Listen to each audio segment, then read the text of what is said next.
Сегодня, 17 августа 2017 года, как обычно, я пришел в СИЗО ГКНБ для посещения своего подзащитного, политзаключенного Омурбека Текебаева.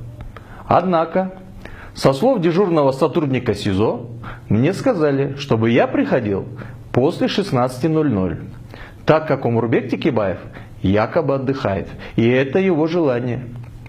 Придя в СИЗО ГКНБ в назначенное время после 16:00 и встретившись там с Омурбеком Текебаевым, я неожиданно узнал от него, что с 14 до 16:00 он, оказывается, не отдыхал, а сдавал тест по кыргызскому языку, пришедший неожиданно в СИЗО ГКНБ сотрудницей кыргыз-теста. После того, как Текебаев ответил на все вопросы теста, эта сотрудница запечатала ответы в конверт и ушла.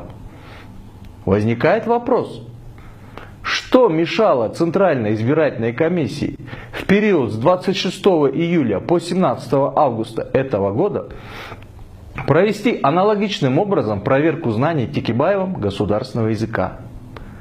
Центральная избирательная комиссия бездействовала, не отвечала на требования представителей Текебаева, не была согласна с решением суда, признавших их бездействие, и даже обжаловав это решение в вышестоящий суд. Делала заявления, проводили по этому поводу заседания, принимали 9 голосами против 3 решения о невозможности проведения тестирования в условиях СИЗО. Что же произошло за эту ночь, что кардинально изменило позицию ЦИКа?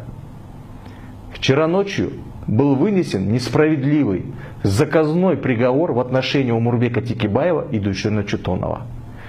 Видимо, теперь власти точно уверены, что Текебаев не сможет участвовать в выборах президента, так как абсолютно уверены в том, что городской суд вынесет нужный для властей обвинительный приговор, как это вчера сделал Первомайский суд.